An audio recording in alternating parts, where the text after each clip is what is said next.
স্বাস্থ্য মন্ত্রণালয় গঠিত তদন্ত কমিটির প্রতিবেদনে যে তথ্যগুলো সামনে এনেছেন তা থেকে দেখা যাচ্ছে বিষয়টি অত্যন্ত উদ্বেগজনক এবং সেখানে স্পষ্টভাবে বলা হয়েছে যে ভবনটিতে হাসপাতালের কার্যক্রম চালানো হচ্ছিল তা মূলত হাসপাতাল পরিচালনার জন্য উপযুক্তই নয়। একটি শিশুর জন্ম পরিবারের জন্য সবচেয়ে আনন্দের মুহূর্ত, কিন্তু সেই আনন্দ যদি নিমিষেই চরম ট্র্যাজেডিতে রূপ নেয় কিছু মানুষের ভুলের কারণে, তা নিশ্চয়ই সবাইকে স্তব্ধ করে দেয়। ঠিক যেমনটি চলতি বছরের ২৭ মে মগবাজারের আদ্দিন হাসপাতালে ঘটে যাওয়া ঘটনাটিতে স্তব্ধ হয়েছে পুরো দেশ। একদিনে ৬টি নিষ্পাপ নবজাতকের মৃত্যু সাধারণ মানুষের মনে নানা প্রশ্ন জন্ম দিয়েছে। এটি কি কেবলই দুর্ঘটনা নাকি অবহেলাজনিত হত্যাকাণ্ড?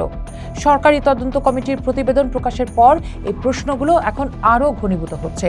সেই প্রশ্নগুলো মাথায় রেখেই পোস্ট আরও কিছু বিষয়ের সামনে আনতে চায়।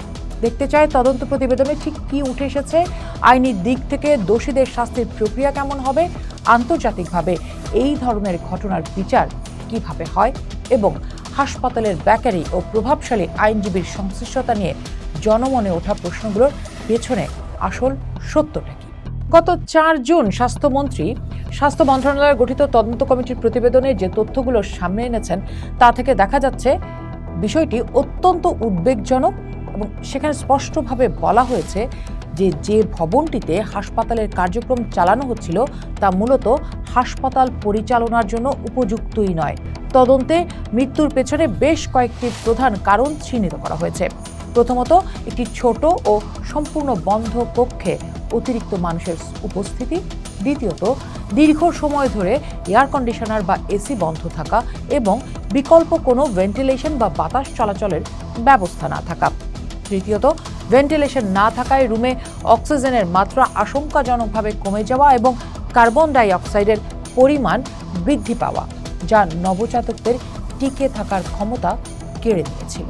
এর পাশাপাশি সেই প্রতিবেদনে উঠে এসেছে দায়িত্বরত সেবিকাদের চরম অবহেলা এবং অসহযোগিতার কথা।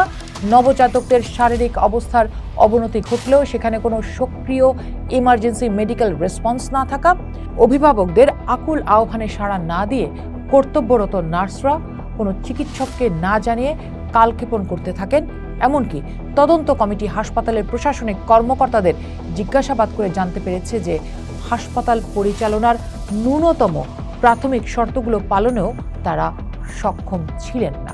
এই ট্র্যাজেডির সমান্তরালে আরও বেশ কয়েকটি তথ্য সামনে এসেছে যা অনেকেই চাঞ্চল্যকর বলছেন। তদন্ত চলাকালীন স্বাস্থ্যমন্ত্রী সরদার মোহাম্মদ সাখাওয়াত হোসেনের পরিদর্শনে দেখা যায় হাসপাতালের ভেতর একটি অননুমোদিত এবং অস্বাস্থ্যকর বেকারি বা রুটি তৈরির কারখানা চালানো হচ্ছিল হাসপাতালটির ঠিক ওপরের ফ্লোরে। হাসপাতালে যেখানে সর্বোচ্চ জীবাণুমুক্ত পরিবেশ বজায় রাখার কথা, সেখানে কিভাবে বাণিজ্যিক চুলা বা ওভেন সমৃদ্ধ একটি বেকারি অনুমোদন পায় তা নিয়ে বড় ধরনের প্রশ্ন উঠেছে। সবচেয়ে আশঙ্কাজনক বিষয় হলো এই কারখানা থেকে কোনো ক্ষতিকারক গ্যাস বা রাসায়নিক নির্গমন হয়ে নবজাতকদের ওপর প্রভাব ফেলেছিল কিনা তা নিয়ে এখনো তদন্ত চলছে। মোবাইল কোর্ট যখন এই জায়গাটি পরিদর্শন করে, অর্থাৎ এই কারখানাটি পরিদর্শন করে, সেখানে তারা ৩ লাখ জরিমানা করার মতো একটি দোষ খুঁজে পায়। মাত্র ৩ লাখ দর্শক। এবং বিস্ময়কর হলো, গত ৩০ মে যখন গণমাধ্যম কর্মীরা এই বেকারির ছবি ও তথ্য সংগ্রহ করতে যান, তখন হাসপাতালের নিরাপত্তা কর্মী ও স্টাফদের দ্বারা তারা হামলার শিকার হয়েছিলেন। আলোচনা সমালোচনা চলছে হাসপাতাল কর্তৃপক্ষের নিজস্ব তদন্ত এবং তাদের আইনি অবস্থান নিয়েও। গত ৬ জুন এক সংবাদ সম্মেলনে হাসপাতালের পক্ষ থেকে বলা হয়েছে তাদের অভ্যন্তরীণ তদন্তে একজন নার্স ও অপর এক স্টাফের অবহেলার প্রমাণ পাওয়ায় তাদেরকে সাময়িকভাবে তারা বরখাস্ত করেছে। তবে স্বাস্থ্য অধিদপ্তর যখন হাসপাতালটির লাইসেন্স কেন বাতিল করা হবে না মর্মে কারণ দর্শানোর নোটিশ পাঠিয়েছিল, তখন হাসপাতালের আইন উপদেষ্টা অ্যাডভোকেট মোহাম্মদ শিশির মনির এটিকে বেআইনি বলে অভিহিত করেন। চলুন একটু আদ্দিন হাসপাতালের অতীতটি জানি। আদ্দিন হাসপাতাল পরিচালনার পেছনে রয়েছে আদ্দিন ফাউন্ডেশন, যা দেশের অন্যতম বৃহৎ শিল্প গ্রুপ আকিজ গ্রুপের প্রতিষ্ঠাতা মরহুম শেখ আকিজ উদ্দিনের উদ্যোগে প্রতিষ্ঠিত হয়েছিল। বর্তমানে এই প্রতিষ্ঠানটির নির্বাহী পরিচালক হিসেবে দায়িত্ব পালন করছেন ডাক্তার শেখ মহিউদ্দিন।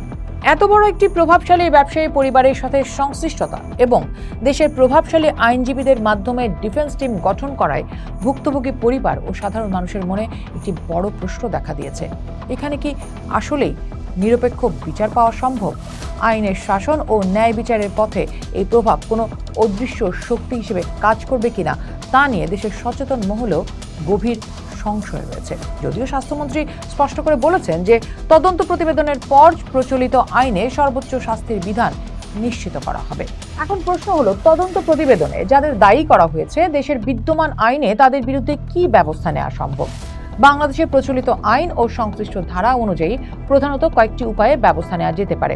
প্রথমত, দণ্ডবিধি 1860 অর্থাৎ পিনাল কোড 1860 ধারা 304-এ এই অবহেলাজনিত কারণে মৃত্যুর জন্য এই ধারায় মামলা দায়ের করা হয়। যদি প্রমাণিত হয় যে কোনো ব্যক্তির বেপরোয়া বা অবহেলার কারণে মৃত্যু ঘটেছে, তবে অপরাধী সর্বোচ্চ 5 বছর সশ্রম বা বিনাশ্রম কারাদণ্ড বা অর্থদণ্ড বা উভয় দণ্ড হতে পারে।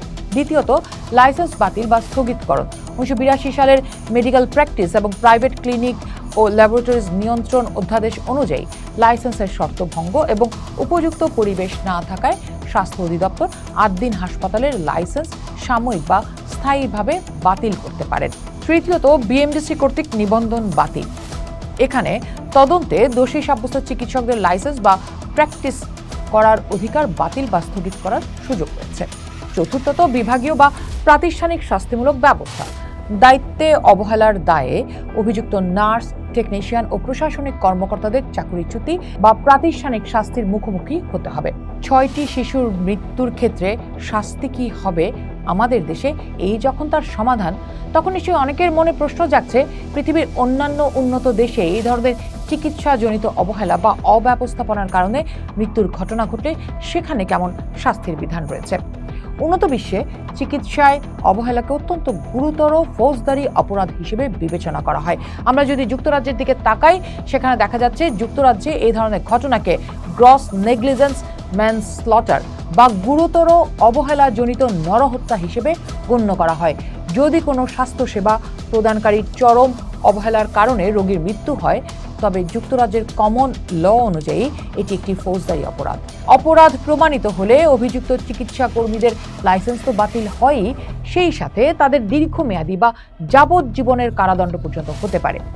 মার্কিন যুক্তরাষ্ট্রে চিকিৎসায় চরম অবহেলা প্রমাণিত হলে তা শুধু দেওয়ানি বা জরিমানার মধ্যেই সীমাবদ্ধ থাকে না, একে ক্রিমিনাল নেগলিজেন্স বা ইনভলান্টারি ম্যানস্লটার হিসেবে বিচার করা হয়। অবহেলার কারণে মৃত্যু হলে $1 মিলিয়ন ক্ষতিপূরণের পাশাপাশি চিকিৎসকদের কারাদণ্ড দেওয়া হয় এবং হাসপাতালটিকে স্থায়ীভাবে বন্ধ করে দেওয়া হতে পারে। অনেকে নিশ্চয়ই বলতে পারেন যে এটা তো উন্নত বিশ্বের কথা।